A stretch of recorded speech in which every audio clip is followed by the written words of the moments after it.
Hi, and welcome to The Working Songwriter, the show where today's best songwriters come to talk shop. I'm your host, Joe Pug.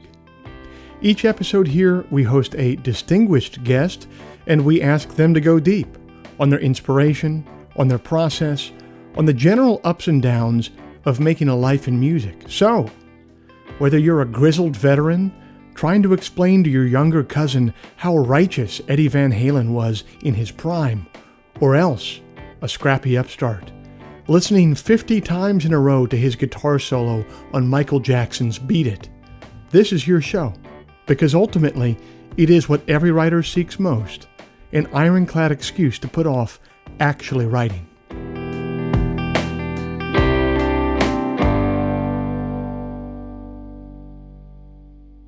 Hey everybody, it is the second Friday of October 2020, and I thank you for joining us.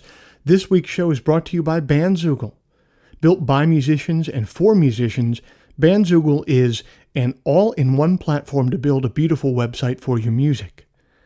I'm old enough to remember when you had to pay somebody called a web developer to get a website made, and it would always be some guy named Evian who drove a Subaru Forester with tinted windows and a Mo bumper sticker, and who was always trying to get you to watch Lord of the Rings with French subtitles at the apartment that he was subletting. And old Evian would charge you about $1,000 for a website that was obsolete in 6 months. But it's the future now, you guys. That's not how it works anymore. We're allowed to have nice things now. One of those nice things is Bandzoogle. Bandzoogle powers the websites of tens of thousands of musicians around the world, from weekend warriors to Grammy winners. All the features you need for a professional website are already built in. Hosting and a custom domain name, dozens of fully customizable design templates, mailing list tools, social media integrations. Listeners of the Working Songwriter podcast can go to bandzoogle.com to try it for free for 30 days. Just use the promo code TWS to get 15% off the first year of any subscription. Thank you, Bandzoogle. If you'd like to hear some of my music live in the coming months, every Sunday night, I'm over on my YouTube channel for Sunday Songs at 9 p.m. Eastern. It's a live stream. I'll be live. That means I'll be playing some of my tunes and taking questions and taking requests from people in the live chat. It's very interactive. It's become very fun. Dare I say, I think we're building a little community over there on Sunday nights, including many people who are listeners of this podcast. So stop on by my YouTube channel, click subscribe, and then just flip it on Sunday night at 9 p.m. Eastern to be a part of what we're building. Finally, if you enjoy this podcast, if you'd like to help it remain a viable endeavor for me, here's a few things that you could do to help. First, you could become a supporter of the show over at Patreon. Patreon is a platform that allows you to directly support creative endeavors that you find meaningful. You just head to their site, Patreon. You search for The Working Songwriter or for my name, and then you sign up to kick in a few bucks every month for the show.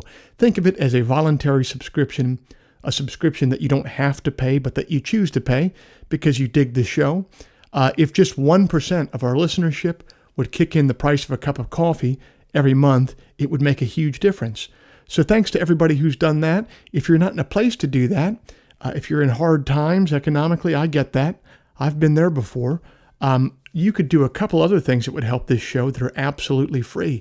First, you could leave us a rating in the iTunes store, or secondly, you could tell a friend about the show who you think might dig it. Just spread the word about the show. The simple math on those two things is that they will help me much more than they will be a pain in the ass for you. I will end all the harassment there. Thanks for being with us this week. I think that you're really going to enjoy this conversation.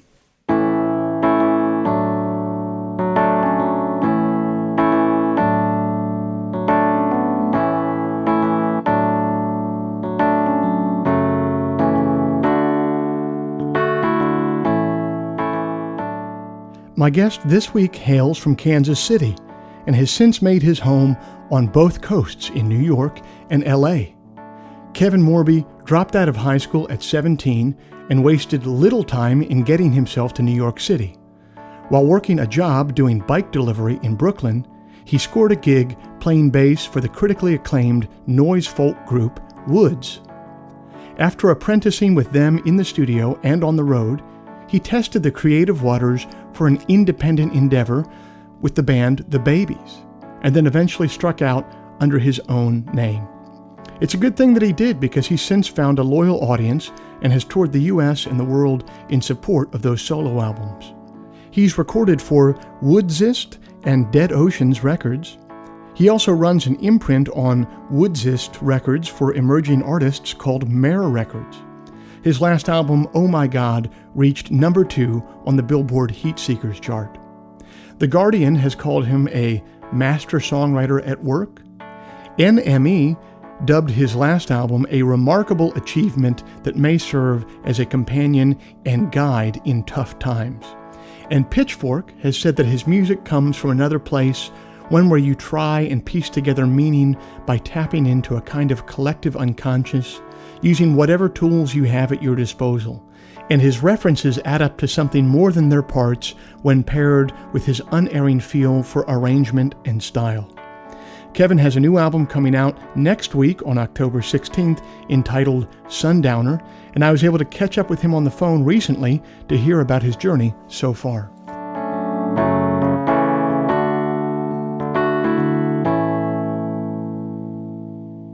Kevin Morby, thanks so much for being a part of the Working Songwriter podcast. I've been following your music for a long time now. You've been on the national music scene for years and years, and that's because you got started so early. It's pretty unusual to chart the course that you did, leaving straight from high school to New York City as a teenager. What set you on that course as such a young man? I guess it's hard to say, and it's been so long, but I dropped out of high school when I was 17, and I think a big reason that I left and was sort of brave enough to leave, and sort of, this circumstance kind of created this platform for me to leave, was because I dropped out of high school when I was 17. And so I had this year between 17 and 18 of sort of seeing what my life would look like if I were to stick around town. I think if, I went back into time and was able to graduate high school, I would have maybe stuck around or something, or gone to a local college or something like that, and maybe not have ended up leaving. But that year was really important to me when I look back on it, just because it kind of, made me sit around for a year. And, most of my friends had either gone to college or moved away, or they were still in high school. So I kind of had this like solitude year to myself where, I was just sort of working a job, and I kind of had this wake up realization moment that if I didn't do something with my life or make a major change, I would just be stuck. Yeah. Sometimes it's a more of a motivating factor to be running from something that you don't want to be rather than running to something that you do want to be.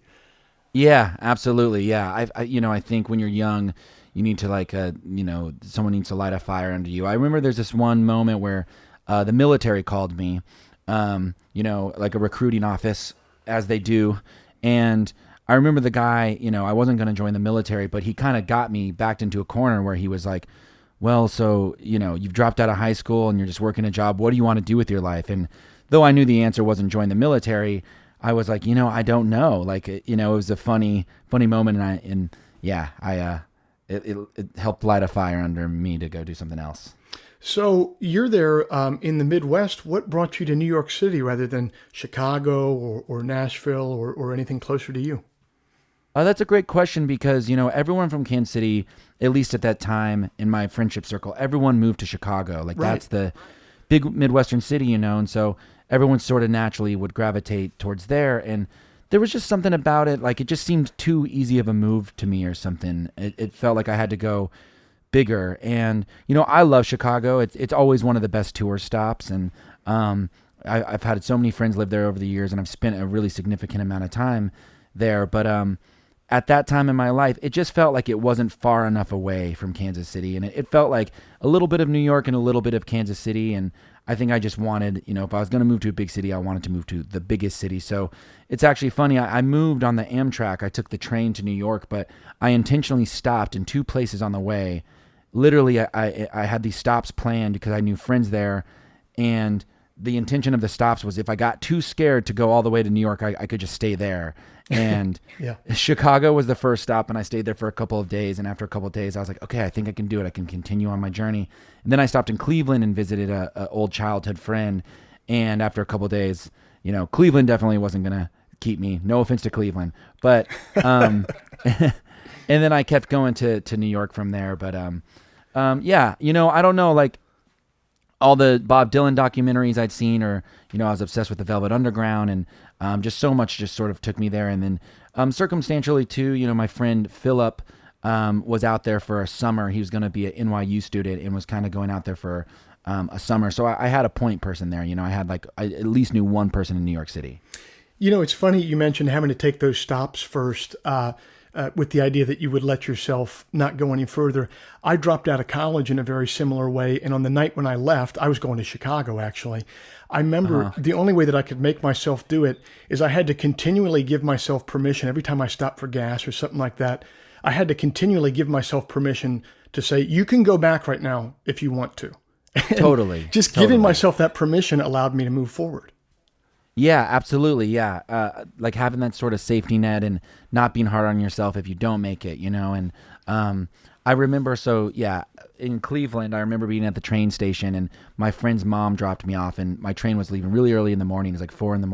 and summertime. And I remember the sun coming up and I was like, this is it. Once I get on this thing, I'm going all the way to the East Coast, and I'd never been in the East Coast before. And yeah, it was a great experience, but yeah, you got to not be hard on yourself if you ever back out.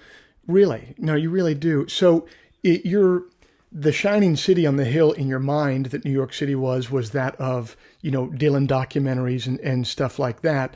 What was the New York City on the ground that you found when you arrived? Obviously it was different, but going there, I remember at the time I was just on the train the whole trip. I just listened to Chelsea Girls by Nico and all of Leonard Cohen's records. And I had this whole idea in my mind of what it was like. And, when I arrived, my whole scene and like the scene I fell into and kind of the scene that was cool at the time was sort of like the post Lower East Side stroke scene, but that now was taking place in Williamsburg. And I kind of caught the tail end of that. And that was really fascinating. And so while, I had all this imagery in my mind of like the Chelsea Hotel and 70s New York and 60s West Village Bob Dylan.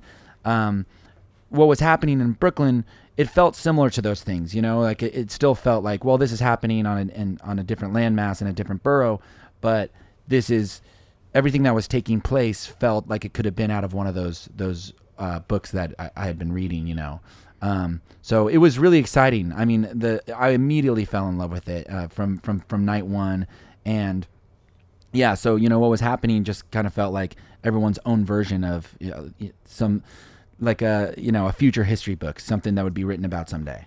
Was there kind of a hangover from that Strokes thing? Like, since that was so successful, was there just like a bunch of people like playing angular guitar music trying to get signed by a major at that time? Not really, I bet that was sort of still happening in like the Lower East Side. Mm-hmm. But there's this new thing happening, like when, I don't know if you'd be familiar with any of these bands, but when I moved there, there's this promoter, Todd P. Mm-hmm. And he was have you ever heard of Todd P? I have not, no. He's like a DIY promoter who really made a name for himself as like, he would throw these sort of guerrilla shows, that would be in anywhere from like an auto parts store to a Chinese buffet to, an abandoned smallpox hospital. And it was this thing that was like really kind of big at the time. And I immediately started going to his shows, and there was like this band called Japanther and this band Matt and Kim, and then this band Menegwar, and Menegwar had members in it that would go on to start the band Woods that then eventually asked me to join. And so there's this whole kind of DIY culture thing going on. And while I'm sure there was a hangover of sort of Strokes bands in the wake of the Strokes happening in the Lower East Side, this whole new thing was forming in Brooklyn that felt very organic and, sort of happening from the ground up. And that's what I fell into, and it's pretty wonderful. Yeah, really. And that was around the time, like mid-aughts, when living in Brooklyn was probably actually still relatively affordable. Yes. Oh, it was so affordable. It's funny because it's a place that I always talk about. Like when I moved out of there, I talk about how it was too expensive, but I don't think I ever spent over $500 rent. So maybe it was just I was really not making much money. Right. But Right.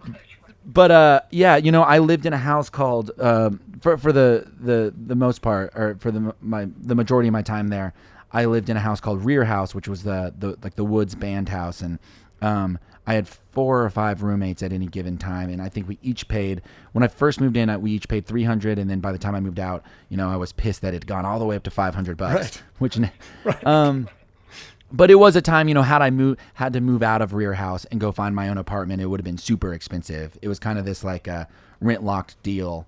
But yes, it was very affordable to artists, especially at that time when I first got there. You could move into Williamsburg proper, into a big warehouse loft or something for, probably $800 a month or something.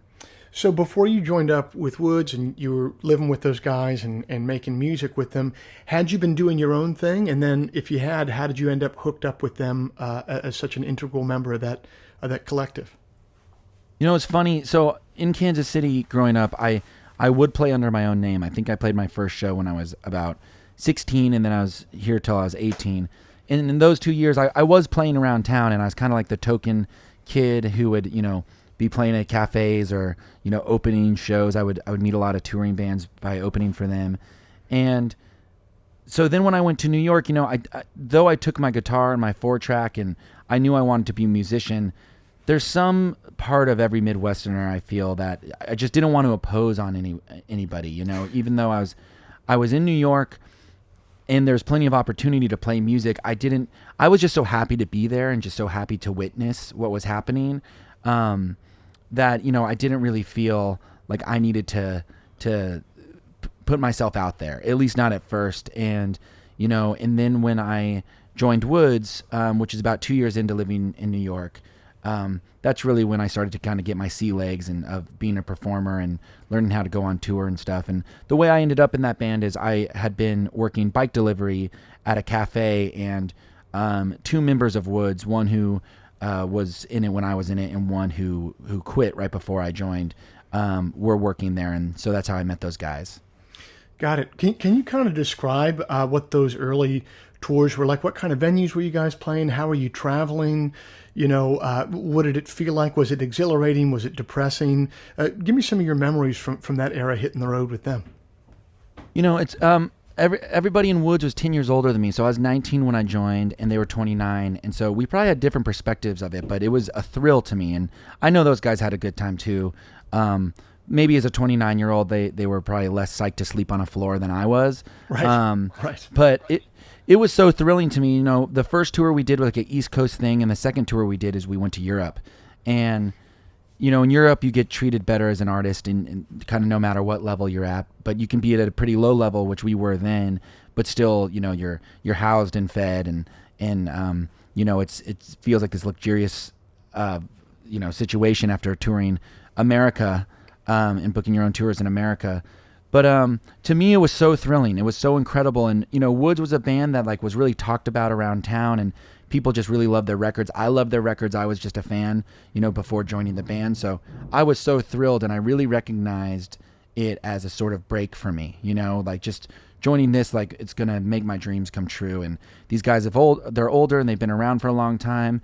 And so to me, it was thrilling. But, Jeremy and Jarvis, who are, that they are the constant in the band Woods, they would book the tours then in the very beginning. And, we'd play gigs around town and save up money and fly to the West Coast and literally rent a rental car. And every band that would open for us would provide the gear. And it was done as cheap as possible and as DIY as possible. But it was so fun. And I think it was my 3rd tour. So we did an East Coast tour, and then Europe, and then we did a West Coast tour. And on that West Coast tour, maybe halfway through, Jeremy handed me a $20 bill. And I was literally, I remember, it's so funny to think about now, but I was baffled by it. I was like, why are you handing me money? And he was like, he's like, we're starting to make money. Here's your first payment. And it blew my mind.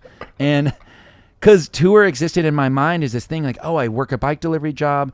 I'll work as much as possible, and I'll take $200 on the road. And it's kind of like a vacation. Right. So when I got paid my first $20, I couldn't believe, wow, I'm technically a paid musician. My dream is coming true. Yep. Yeah, it just reminds you of that Gillian Welch song of like, they found out that we do it anyway, even if we didn't get paid. So, Yes, yeah, I love that line. It's a great song. man, so what did you learn? Those guys are a bit older than you in the band. What did you learn from them artistically from your time with them in the way that they did things creatively? So much, So Jarvis in that band, he's like Jeremy is really the creative band or creative brain of that band, and then Jarvis is like the producer and multi instrumentalist and can play a lot of stuff. And I mean, they're a great team. They did latest one of their latest things they did is that Purple Mountains record with David Berman, which I think really highlights their talents. But so I learned different things from both of them, and Jeremy, just sort of living with him and being around his creative spirit, and just I just describe that time in my life as like existing around Jeremy's songs. Like his songs were just always in the air. We'd practice in the living room, and then once practice was over, I'd hear him in his room, mixing stuff or recording something on his 4-track or writing a song, and it was just really living. And he's such an amazing songwriter, and he's such a creative person, and he's always screen printing something or just always making something, and being around that was really inspiring to me. And Jarvis, in this very older brother way to me, was really good. Like I still remember the first time he showed me how to properly wrap a cable, and this is at a time in my life where, I would come to practice and like just have like this big knot of a cable wadded up in my case. And Jarvis would be like, "You're going to break your cables. Like, here, let me show you." And he showed me how to properly do it. And so, and Jarvis would write most of the bass parts and then teach them to me. So he kind of taught me how to be, think more like a musician and play for the greater good of the band. And like, even if that meant sometimes like laying back and then sometimes being really busy in terms of my playing. And so they just kind of taught me everything, honestly. And then going out on the road with them and seeing how that all worked, I really look at that time in my life as like, it's when most kids that age are in college, and I felt like I was literally getting my education through them. It sounds like that immersive process really rubbed off on you, because I was talking to a mutual friend of ours a couple months ago, Eric Johnson, and Eric I was asking him, how do you do your thing? Do you have to sit in front of a recording rig and do it? He goes, yeah, I like to do that. He's like, I can't just sit on a bed and just write a song from start to finish.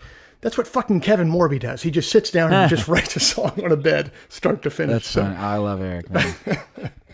That you took, it sounds like those guys were very formative in your life, both to kind of give you a break, like you said, in a way to make your dreams come true, and also to just show you everything from how to tour to how to wrap a cable to how to immerse yourself in a creative process. Your decision to step out on your own, and also your decision to move to Los Angeles, am I right that those kind of happened at the same time? Yeah, those happened at the exact same time. And, a little bit into being in Woods, I started a band called The Babies with my friend Cassie, who was in a band called Vivian Girls, who they had kind of gotten big in their own respect. And Cassie was an amazing front person, is still an amazing front person. And so when I started that band with Cassie, that was another sort of immersion process for me where, it was great to be in this band that was co-fronted with someone who was already on their own, such a good front person. And I really felt like that was another baby step to then taking all of that and eventually moving from New York to LA and starting my own thing. Mm. And what made you, like, when did you know that you were going to strike out on your own artistically? Why aren't you still, heading out on tour, playing bass in somebody's band? You know what I mean? Like, when did you know that you were called to do something else? There was a moment, probably in 2012, where, the Babies, though Cassie was in it, like Cassie's main project that she focused most of her songwriting on was the Vivian Girls. And in the Babies, it was more or less all of my songs. I think on our last record, there's 12 songs and 10 of them were mine. And there was a moment where the Babies were out on tour in Europe. Woods did a whole tour, and then I had like one day off, and then the Babies did a tour. And so I ended up going back to all these places that Woods had just played. And so I remember kind of going to these venues and seeing as many people, or sometimes, a little bit more people than had just been at the Woods shows. And so it was just a moment where I was like, I think that people are responding to my songwriting, and I think I could do this on my own. And, I loved being in a band and I loved being in both Woods and the Babies, but I did feel, I just wanted to have no rules really. And all of my heroes, Lou Reed or Bob Dylan or,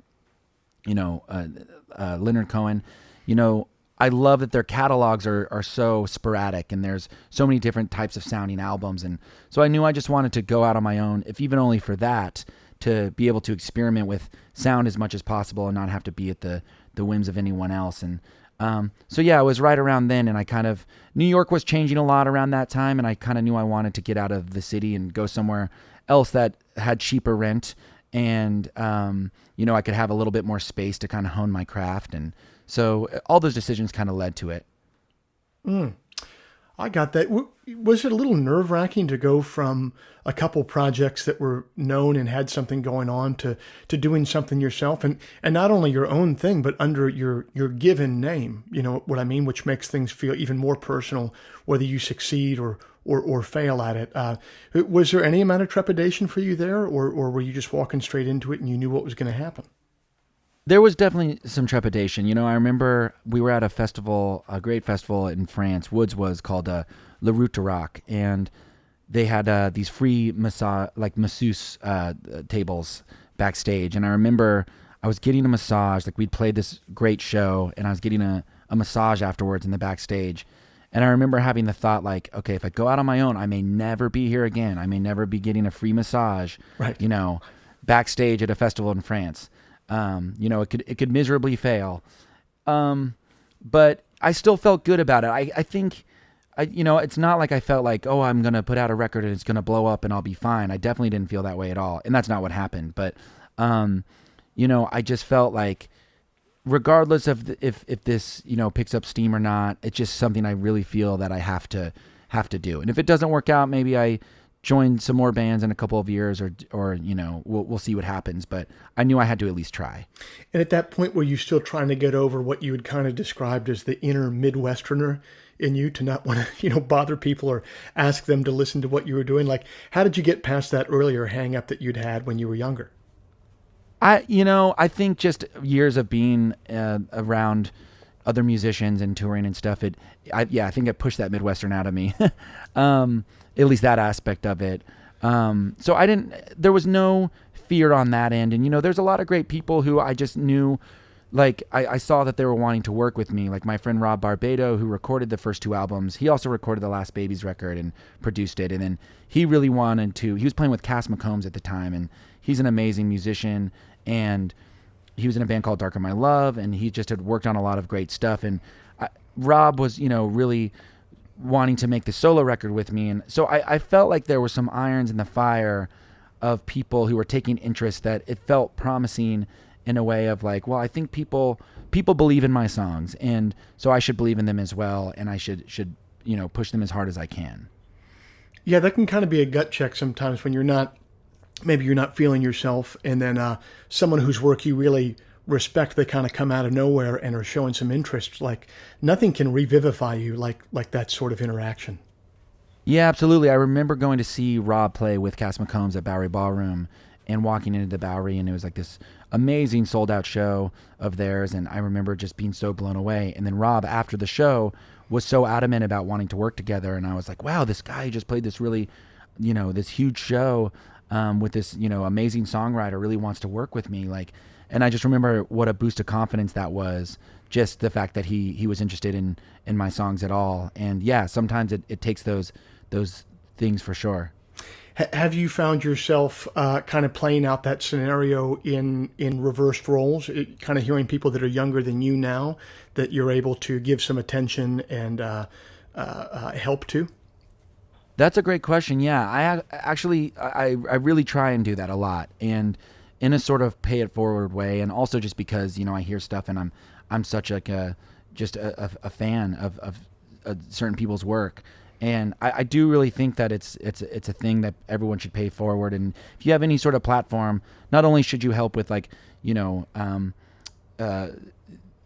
be it something political or to help the world at large, but also to help other artists, I think is really important, because there were so many people a woman, Kate Laban, who's become a very dear friend of mine, took me out on my first tour, and that really changed a lot of things for me too, because she put me in front of so many people I wouldn't have played for, and people started taking me more seriously, and she really didn't have to do that, but I think she saw something in me that maybe no one else did, and I'm really grateful to her for doing that. And so I've really tried to do that with so many artists over the years. Yeah, man, you really, when someone does something like that for you, you never forget it. I remember I was still working as a carpenter in Chicago when I got to open a short tour for the songwriter Rhett Miller, and to this day, changed everything for me, because he ended up making some connections for me down the road. And like, I haven't seen Rhett in 7 years, but every time I see him come up in a feed or something like that, or he comes across my mind, like, I'll just know of him so fondly for the rest of my life, because I know that my life could have really turned out in a different way if it hadn't been for the chance kindness that he had done for me.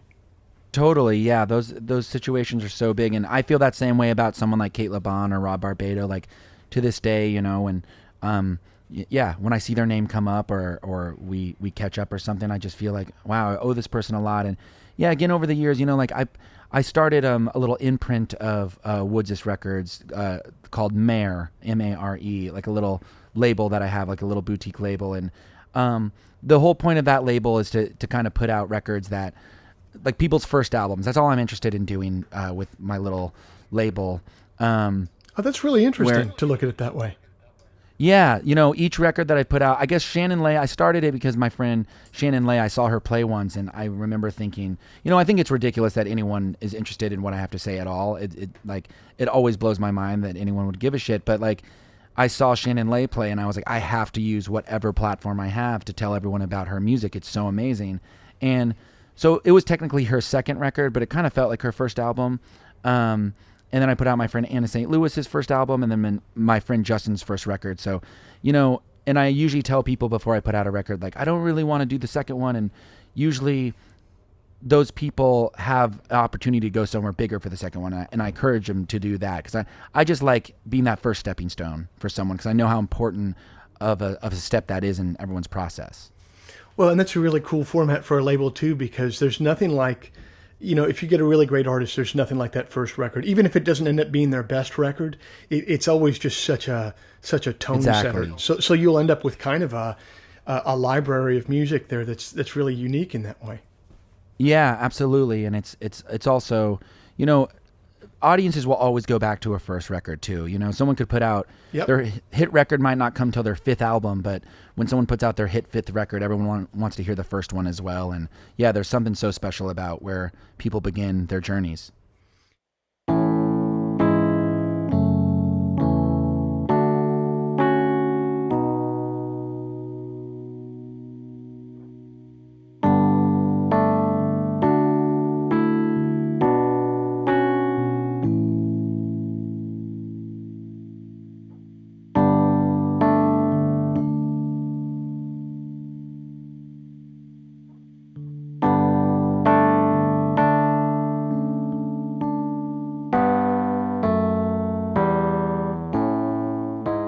Perhaps an artist's first album, their debut album, tends to be definitive because it's written when their faculties are the sharpest, when their desire to create is the most focused.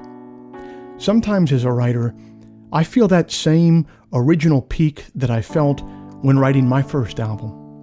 And then sometimes I feel completely used and repetitive. There's a wonderful poem by Billy Collins that describes that latter feeling, entitled Forgetfulness. The name of the author is the first to go, followed obediently by the title, the plot, the heartbreaking conclusion, the entire novel, which suddenly becomes one you have never read, never even heard of. As if one by one, the memories you used to harbor decided to retire to the southern hemisphere of the brain, to a little fishing village where there are no phones. Long ago, you kissed the names of the 9 muses goodbye and watched the quadratic equation pack its bag. And even now, as you memorize the order of the planets, something else is slipping away.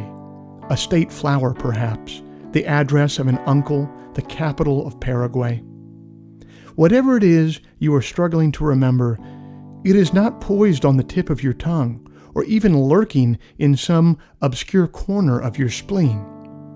It has floated away down a dark mythological river whose name begins with an L, as far as you can recall, well on your way to oblivion, where you will join those who have even forgotten how to swim and how to ride a bicycle.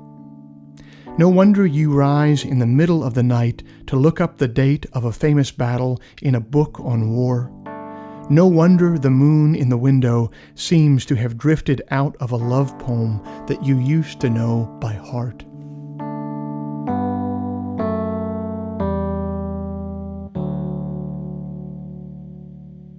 I want to talk to you about this new record of yours, Sundowner. I really want to talk more than anything about this demoing process that you did with it at your house in Kansas City, because it sounds really interesting to me. Now, you were working with a Tascam. Was this one of these Tascams that has a board and the recording element of it in it as well? Yes, yeah, exactly.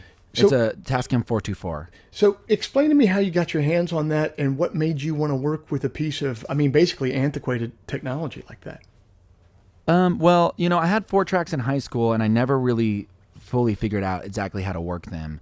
I guess I had 1 4-track in high school, and yeah, I can never wrap my mind around it. But when I moved back to Kansas City in 2017, a friend of mine, my friend Griffin, was selling a 4-track of his, and I just kind of bought it on a whim, I'll take that. That looks cool. And when it showed up, I was finishing the writing process for my album, Oh My God. So that was basically 99% done. And I was thinking oh, this is cool. I have this 4-track, maybe I'll do a thing where I record some versions of the songs that I just recorded for Oh My God. And maybe I'll do some lo-fi recordings of them or something just to learn the machine. But before I even kind of got to that, I just noticed myself start writing this whole new collection of songs, and that's what's become Sundowner. And it kind of started with one song, which is the first song on the album. It's called Valley, and that song I'd kind of written.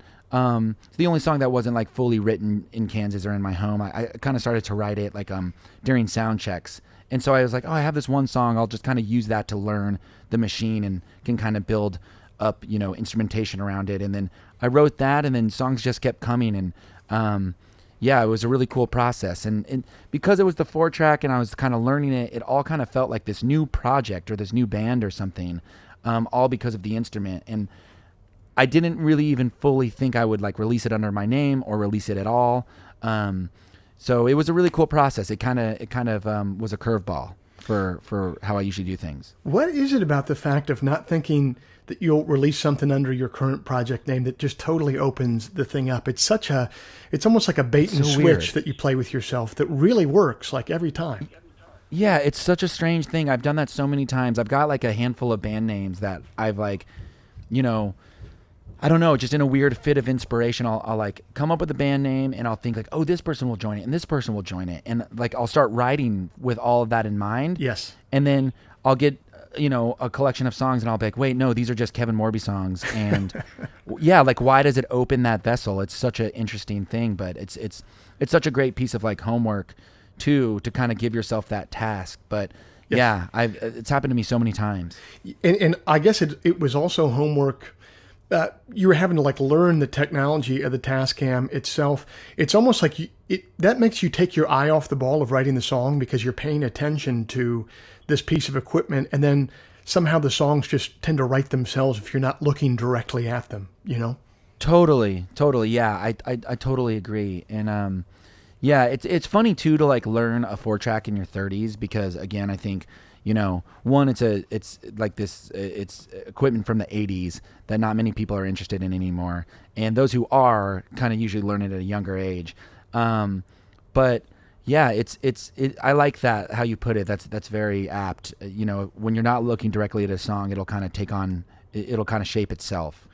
Now, you were saying that you had a 4-track in high school and had trouble actually figuring the dang thing out. Was your new ability to figure this out because you had worked in more recording, or were you just using YouTube to figure the power or lack of power of this new instrument of yours? I was actually asking a lot of friends. I was asking Jarvis from Woods and my friend Kyle, who's a really amazing engineer and producer, who has a band called King Tough. He was really helping me out. So I was just, 4 tracks is like, it's like a weird secret handshake thing or something. I feel like, those of us who love these machines make ourselves known and we all kind of dork out about them. But I was reading some old tape op interviews as well. At the time, it was I was able to ask some advice from my friend Richard Swift before he passed away, and he was amazing with 4 tracks. He has a record that him and Damien Gerardo did called Other People's Songs, and that's all recorded on a 4-track. And that to me is kind of like the zeitgeist or the zenith of 4-track recordings. Can you kind of give me like a thumbnail sketch of what the workflow would look like on a 4-track if you were doing like a full band arrangement? Yeah, so it would always start out, and my 4-track it's pretty janky, and so a big part of it is I had to do this thing where I have to use an amp. I'd have to use a little orange practice amp as a preamp. So I'd have to like plug in. I'd have my 57 microphone plugged into the preamp, and then the headphones it would be plugged into the like 1/4 inch plugged into the orange practice amp, and then I would use the headphone jack to go out and then into the 4-track machine. And so I could use the reverb on the amp, which gave it this like beautiful reverb. You never think it, but on those little practice amps, like the reverb is really great. And so I would do guitar and vocals at the same time, and that would be the first thing. And then I would bounce that to 1 track, so then that would open up 3 more tracks. And on those 3 tracks, I would add 1 electric guitar lead track, and then 2 of those tracks I would use for drums. And that would be it. Like that's as expansive as it got. Like maybe on a couple other ones, then I would bounce all of that down to 1 more track, open up 3 more tracks. And I have this pump organ that I was putting on a lot of stuff. So I would say at most there wouldn't even be bass. It would be, it would start with guitar and vocals, and then I'd add lead guitar and some drums and maybe some pump organ. What kind of pump organ were you using? Like one of those old school ones that are like built into hutches in a house or something like that? No, this one is actually, I found it at an antique store here at the spot near my house, and it's like a World War II era collapsible pump organ. So it like folds into this big heavy suitcase thing, and then you open it up and it just kind of folds right up into this little pump organ, and it's super, super cool, and somehow the reeds are still in tune and everything, and it's really beautiful, and it's got a very unique sound, and it's all over the record as well. I was wondering when I listened to it. So is it an Esty? I actually don't know the brand. The only thing I know about it is, again, my friend Kyle, who I just mentioned from King Tough, he's from Brattleboro, Vermont, and one time he was passing through town, and he came over, and he took off like sort of the face of it. He took off this board to see who made it, and it was made in Brattleboro, Vermont, and apparently there's some manufacturer there at some point in time who made a bunch of these things. Man, because years ago, do you remember this band? They're still around now, but I kind of came up with them at the same time, called the Low Anthem. Were you aware of them? Yeah, I remember them. So they played one of these collapsible organs, and I was like, man, I got to get one of these freaking things. So I bought one in Pennsylvania off eBay and brought it back to my place, but it was out of tune, and so I had to Google how I could get this thing tuned, and I found this guy online. He's a traveling organ salesman or tuner. No way. Traveling organ tuner. His name, you can Google this, I'm not kidding you. His name is Rod Fudge. Wow. Yeah, so if you... What a legend. That sounds great. Dude, so I just took it. He happened to be at a church tuning their organ, and I just took it to that church there near me, like an hour away, and he tuned it. But those, what's really cool about those pump organs that I love is I love a reed sound of any kind. Yeah. I love harmonica sounds. And this has like that low bass reed sound that I love that's all over your record, man. It just sounds so good. Thank you. Yeah, I love that sound too. It's so soothing. I could just listen to it endlessly. And these things are crazy. I don't know if this thing ever saw any proper battle or anything, but I went to the Wilco loft and I was hanging out with Jeff, and he had a couple of these as well, and we were kind of dorking out over them, and we were saying, you could, the intention for these things were, there'd be the musician on, either side of the soldiers who, at a battlefield as they collected bodies would kind of whip something like this out and play some somber music. It's, they're really interesting pieces of equipment. Yeah. I think they made them for chaplains and took them over there. That's crazy. So crazy. Well, talk to me a little bit about how you then you explained that thumbnail sketch of what the process of, bouncing different tracks looked like on the Tascam. How did you eventually end up making the record at Sonic Ranch down in Texas with Brad Cook. How did that inform your later recording process? What did you take from that? Or did you not? That was just an effective way to write songs, and then you went and kind of traditionally recorded an album. I did. So I basically did exactly what I did in the studio, but at Sonic Ranch. And like I mentioned before, I didn't put bass. Despite the fact that I played bass in Woods for many years, I'm actually a horrible bass player. Like, I'm really not good. And when I was in that band, everyone thought I was good, but it's only because I was playing Jarvis's parts. Gotcha. I could kind of do, I kind of came up with like my own sort of influenced like bass style playing that we would do when we'd have these extended jams. But other than that, I'm a horrible bass player. So I basically, when I contacted Brad and I sent him these recordings, I told him I want to do basically exactly what I just did, but in a studio and have you play bass. And he was super on board. And, Brad was such a big part of this process and so integral to it. And especially when we got down to Sonic Ranch, and our friend Jerry, who's an in-house engineer there, who's just an incredible engineer, an incredible person, he made the whole process so easy. And we were recording in a room called the Neve Room, which is actually this huge, it could be like a small chapel or something. It's the biggest room there. It's a very large room. And it was really cool to record in a room that big because it was just the two of us basically. Mm. And we were bringing in my friend James, and I was thinking like, James drums in a band called Big Thief, and he's an amazing drummer. And so I was thinking like, let's bring James in and he can play my drum parts because I shouldn't really be playing the drums. I'm not a real drummer. Mm-hmm. But Brad, with him just being Brad, and he's so positive, and Brad is really good with confidence. He can really, I feel like he can see in me, I'm seeing you're lacking a little confidence here. I'm going to give you that confidence to do this thing. And he maybe even like tricked me a little bit. Like, why don't you go behind the drums and like, let's just test it out. Like, just to get a sound, you play along and just play along to the song. And then after we did one take through the song, he was like, you did it. Like, you're definitely playing drums all over this record, and he was so excited about it. And he really gave me the confidence to be able to do that. So all this just to say, I did exactly what I did here in my shed, but in a professional studio, and that's what we captured. Wow. And so now this process sounds like it would be ripe for the effect of the demo-itis thing, where you're kind of chasing the dragon of something that you felt like was special. Like, how did you avoid that mindset, not trying to chase the dragon of exactly what you had done back home at your home studio? Maybe we just got lucky or something, or, maybe because Brad and Jerry, they're both so smart and so good at what they do. And like, I just think Brad really understood the project. I think Brad really knew what I was going for, and he was going for the same thing. And he wanted to capture everything about the demos just as I did. And so, I could see some producers would maybe want to like, really, put a lot of bells and whistles on it or something. But I think, yeah, Brad just really believed in the project and wanting to stay true to that. And it certainly is very tough to get past demo-itis sometimes. But I don't know. Yeah, I think it was just an act of keeping it really similar. And, like another great example is we tracked everything just as I described how I track stuff on the 4-track, where we began every song, even the full instrumentation songs, with me sitting playing guitar and singing at the same time. We didn't do it to a click or anything like that, and we just kept it pretty organic, and we weren't too worried about locking in tempos like it super precisely, and I think it just gave it that feel. It just gave it that sort of like free floating feel.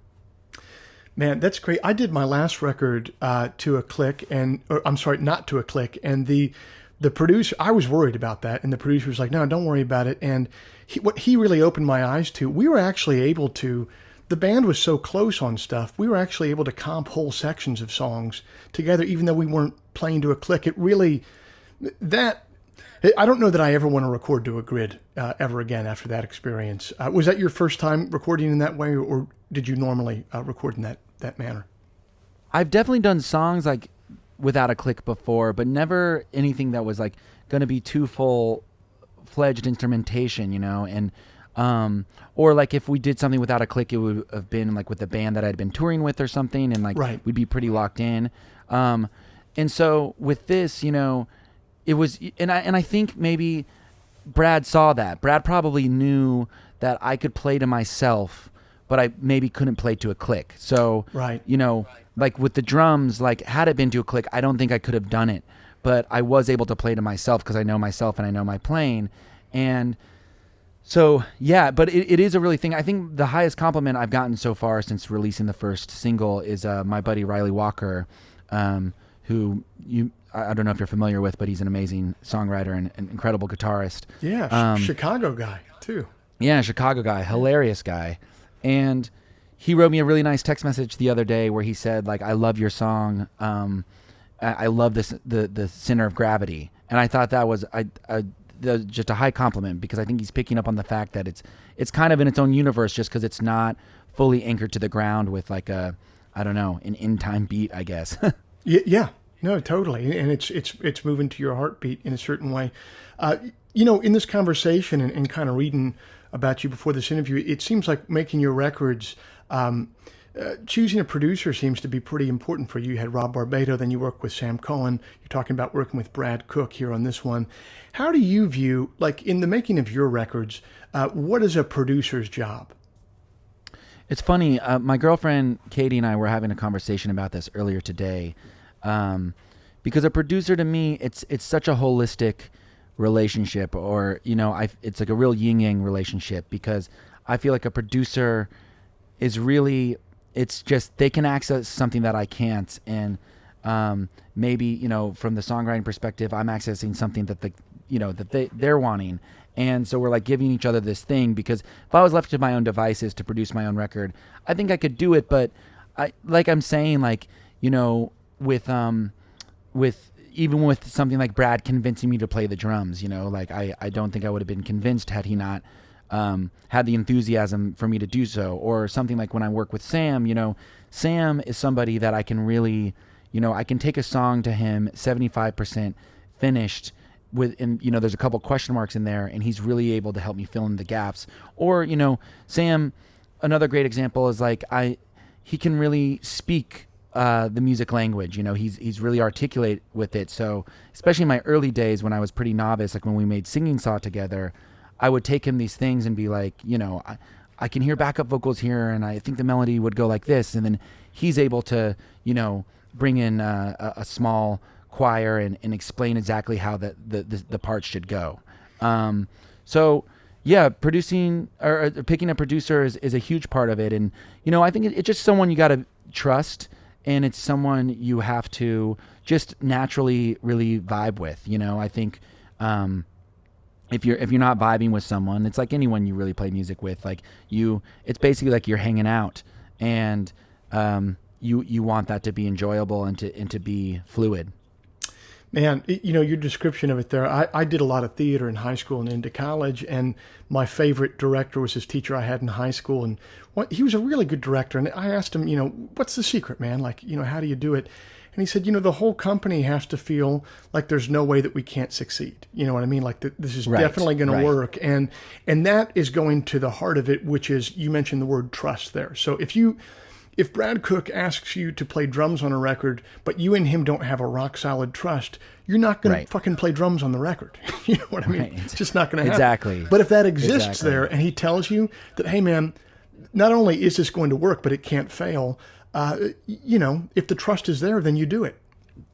Yep, absolutely. And, it's totally true. And, I remember like Sam Cohen, before I started working with him, we had done this thing at there's this recreation of The Last Waltz, and that's where I met Sam, and he was the band director, and I watched him sort of direct this 30+ piece rotating band that performs for like 4 hours, and I watched him sort of conduct everyone, and with such ease, and like never lose his cool or get short tempered or anything, and he was able to just conduct it. And I remember thinking, like, I want to work with this guy. He's not overwhelmed by this stuff that would normally really overwhelm me. And someone like Brad is certainly the same way, where it's just, he's like, man, just play the drums. It's as simple as that. And, who cares if we're in a big studio and there's expensive microphones and you're paying for this? Like, it doesn't matter. Like, we're just making music and we're having fun. And yeah, I gotta have that person. Indeed. How has songwriting changed for you over the years, if it has at all? That's a great question. I mean, it's funny because I'm doing these virtual shows right now where I'm playing my discography in full, and I just did the first one last night for my record Harlem River, and it was cool to revisit that record, and it's cool to revisit all these songs. It's such a trip, and I don't know. I think my songwriting, like something like how I wrote Sundowner, was a new experience for me, kind of working completely alone. Most of my records are like, okay, I'll assemble a band or I'll assemble like a certain vibe, and I'll kind of get it together, or maybe they're like road tested songs. But like with this one, it was all kind of done out of solitude, and I wrote these songs really not only behind a closed door, but also like closed off with headphones on, listening back to myself. But I think my songwriting, I'm pretty proud of it across the board. Like there's nothing that I cringe at too much in my earlier records. And so, I think I've grown up. There are some stuff on my earlier records, like my album Still Life, that I've been rehearsing for, because next week I'm going to perform that. Where I'm like, oh, I see what I was going for there, and I don't think I quite nailed it, but like I think it's something that I then went on to nail on City Music or Oh My God, and so I'll see little threads of evolution. But I think more than anything, songwriting, I don't know how it's evolved. It's hard to talk about without sounding egotistical or something, almost like I don't know. I think it's just I'm maybe able to trim the fat a little bit better than I used to. But I also think that there was points where like I didn't know to trim the fat, and like the fat ended up being like the best part of the song. That's interesting. Yes, it is. Yeah. I think that the one thing that you do get better at as you write songs more and more is, or at least for me, is I feel like I know sooner on whether something is going to be a failure, and then I can just move on. That saves me a lot of time. Sure. But that works 95% of the time. The problem is what you're talking about there, where the fat that's going to be trimmed is actually the main course, is 5% of the time that's the case. And sometimes I wonder if I've gotten too glib with my editing process and too pleased with myself, and I'm really leaving some of that delicious fat on the table. Sure. Yeah, exactly. It's funny. Like, I have a song, I just put out this live record, and I was listening to the live record, and I have a song called Dorothy that's on my record Singing Saw, and that's a song that, listening back to it, I'm like, oh, there's a lot of like fat that I didn't trim in it, but that's the beauty of the song. And I'm so glad that like Sam, when we recorded it, was so down to just like, as a producer, not try to like trim the fat for me and just let me go for it. And yeah, it's funny. It's like, it's really heavy worded. It's kind of a mouthful with the lyrics. There's a lot of changing parts. There's a lot of stops and pauses. But it really works to its benefit in this way. And sometimes I'm like, I wonder if I would still do that to this day. But it's interesting. But I really think that like the way my songwriting has changed is it's just, I'm always so influenced by my surroundings and by new things in my life. So, I don't know, as landscapes change and things in my life change, my songwriting is inevitably changing. And it's interesting to look back at my catalog and see what I pick up on. Definitely. Just from this conversation today, I'm realizing that, your domain, you have many different disciplines that you're able to work in, writing, recording, putting out other people's records. Where would you like the next, let's say 5 to 10 years to go? Do you have a plan of what you'd like to be doing creatively, or are you taking it day by day? What does the landscape look like ahead of you, I guess is what I'm asking. I'm already working on another record, and I'm pretty excited about it. And my process up until this point, has always been, I always have this weird feeling of like, okay, I feel like my next record's gonna be my last one for a while. Mm-hmm. And then before that record even comes out, I'm like, okay, I've got another one almost written. And right. That kind of keeps happening to me. So there's a part of me that thinks that this next record of mine is going to be my last one for a while, but perhaps when it's finished and it's getting ready to come out, maybe I'll have another one ready to go. Maybe I won't, but I don't know. Like, I don't think too far down the line with that stuff. I just kind of am always working on something. And as long as I'm inspired and feel excited by what I'm working on, I just kind of follow I follow that, to wherever it's going to take me. And I do have this funny thing, and I guess I'll mention it. Like, I don't know why, but this next record that I'm working on, it's very American. It's very like, and there's a lot going on, and America is really heavy on my mind, as it is with a lot of people's, and its history. And I kind of feel like it's going to be my last, like, at this point, I've written and recorded records in and about New York and in and about Los Angeles. And now with Sundowner, sort of my Kansas record. And this one is going to be kind of like this big glimpse at America. And I kind of feel like after that, I maybe want to go live overseas and make my first, record outside of America. I have this just weird spidey sense to that. So whatever that means is kind of in my tentative plan. I'm such a big believer in making records in different geographic locations. I've never made a record in the same city before, and there is a palpable different energy by just recording in a new geographic space. I couldn't agree more. I think that's a great idea. Thank you. Yeah, it's funny, I have this little studio, and it was really ramshackle at the time I demoed Sundowner, but it's been built up, and right now it's getting decently professional. Like, if I wanted to, or if I had the skill, like, someone could come in here and make a pretty, like, a pro sounding record. Mm-hmm. I have some pretty decent gear at this point, but a big part of, like, why what we do is enjoyable to me is going to new studios. I don't think I'd ever try to make a proper album at home, just because I love going to new studios and seeing new places, and it's such a big part of the spirit of it, Yeah, well, and having a studio at home where you can produce tracks that are of a professional quality, like, just because you're not using it to track every album doesn't mean that that's not going to be really useful. It's always useful to have it there to recut vocals or overdubs. It's always useful to have it there to try a mix yourself. It's always useful to just write yourself. So I think that's what, like, the home studio is for. But, absolutely, doing like a band record that's going to be a record and LP that comes out, I just feel like, you got to go to, how many of those are you going to get in your life? So you might as well do them in new locales. Absolutely. Yeah, I totally agree with that. And that's a good way of putting it. Like, it's just, you just want the life experience. You want to look back and be like, that one time I went to Stinson Beach and made an album as I watched the tide roll in, what an experience.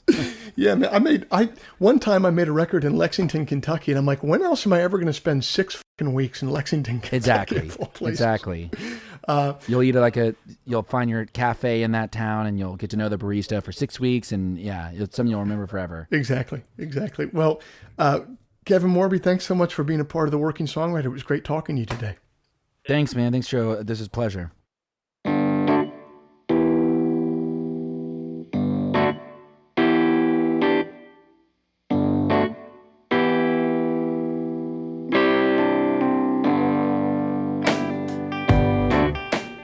This week's show is brought to you by Bandzoogle. Built by musicians and for musicians, Bandzoogle is an all-in-one platform to build a beautiful website for your music. Use promo code TWS, the initials of our podcast, TWS, to get 15% off the first year of any subscription. Kevin Morby's forthcoming album is entitled Sundowner, available October 16th, everywhere music is sold or streamed. If before we meet again, you sit down to write, please remember, an expensive drug habit is not a song, a compelling Instagram account is not a song, and most importantly, reverb is not a song. So let all that take care of itself, and for you, just keep your eye on the song.